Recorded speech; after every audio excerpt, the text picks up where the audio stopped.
लोकसभा निवडणुकीत महाराष्ट्राने जे फटके दिले त्याचे वळ कुठे कुठे उठले ते पाहण्याकरता आले होते। त्यांचे म्होरके अहमद शहा अब्दालीचे राजकीय वंशज आहेत अशी टीका उद्धव ठाकरेंनी अमित शहांवर केली। पुण्यातल्या मेळाव्यात ते बोलत होते। यावेळी त्यांनी भाजपवर जोरदार हल्लाबोल केला। अहमद शाह अब्दालीचा राजकीय वंशज अमित शहा, अहमद शाह अब्दाली तो पण शाहच होता, तो अहमद शाह होता, हे अमित शाह आहेत। अहमद शाह अब्दालीचा हा राजकीय वंशज हा इकडे वळवळायला आला होता। आम्हाला हिंदुत्व शिकवतोय। अरे नवाज शरीफचा केक खाणारी अवलाद तुमच्याकडनं आम्ही हिंदुत्व शिकायचं। शिवसेनेने हिंदुत्व सोडलं का? आम्ही हिंदुत्व सोडू? कशासाठी सोडू? फ्रस्ट्रेशन मध्ये डोकं बिघडल्यासारखा बोलतो त्यावेळी त्याला फार उत्तर द्यायचं नसतं। पण हे भाषण करून जे अमित शहांनी सांगितलं होतं औरंगजेब फॅन क्लब, आपण औरंगजेब फॅन क्लबचेच आहोत, हे मात्र उद्धव ठाकरेंनी दाखवून दिलं। तू राहशील किंवा मी राहीन। आणि इकडे मला माहित नाही, माझ्या पायाशी एक कलिंगड ठेवले। काही जणांना वाटलं मी त्यांना आव्हान दिलं। मी कोणत्याही ढेकणाला आव्हान देत नाही। मी म्हणजे कोण आणि तू म्हणजे कोण हे समजून घेतलं पाहिजे। उद्धवजींचा डोक्यावरचा ताबा सुटलेला आहे। ते अत्यंत फ्रस्ट्रेटेड आहेत आणि त्या फ्रस्ट्रेशनमध्ये ते ज्या प्रकारचे शब्द वापरत आहेत, मला असं वाटतं की याच्यावर काय उत्तर आपण देणार आहोत। जेव्हा एखादा व्यक्ती अशा प्रकारच्या फ्रस्ट्रेशनमध्ये डोकं बिघडल्यासारखा बोलतो त्यावेळी त्याला फार उत्तर द्यायचं नसतं। मला वाटतं विकृत मानसिकतेचा नेताच असं बोलू शकतो। खरं म्हणजे आपल्या भाऊत मनगटात ताकद किती? बरं, अंगठा ढेकणाला चिरडायला अंगठ्यात ताकद तर पाहिजे ना, ढेकून पण मारणार नाही अंगठ्यात ना।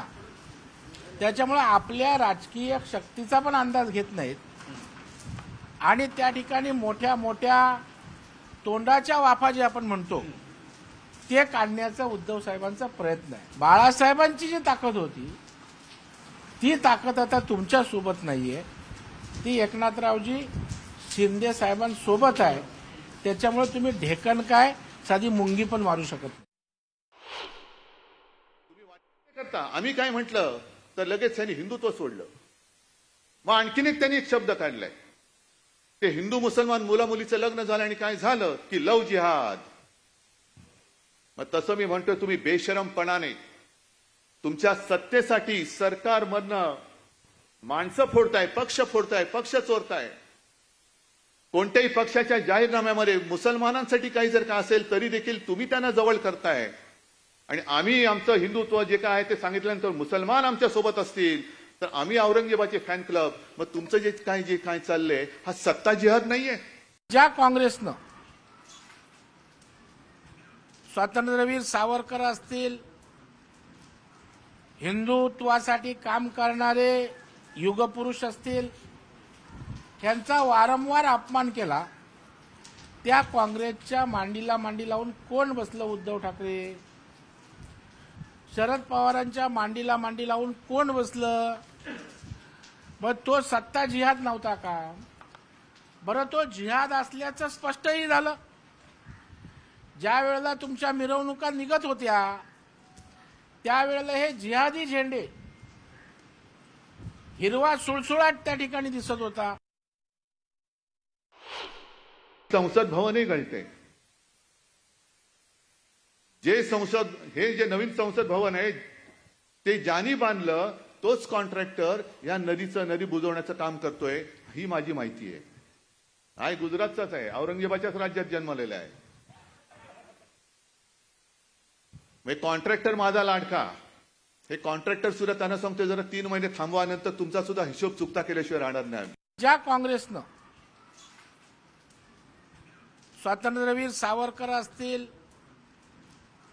हिंदुत्वासाठी काम करणारे युगपुरुष असतील त्यांचा वारंवार अपमान केला, त्या काँग्रेसच्या मांडीला मांडी लावून कोण बसलं? उद्धव ठाकरे.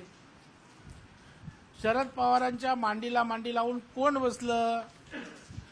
मग तो सत्ता जिहाद नव्हता का? बरं, तो जिहाद असल्याचं स्पष्टही झालं. ज्या वेळेला तुमच्या मिरवणुका निघत होत्या त्यावेळेला हे जिहादी झेंडे, हिरवा सुळसुळाट त्या ठिकाणी दिसत होता. निलंबित पोलीस अधिकारी सचिन वाझेनं माजी गृहमंत्री अनिल देशमुख यांच्या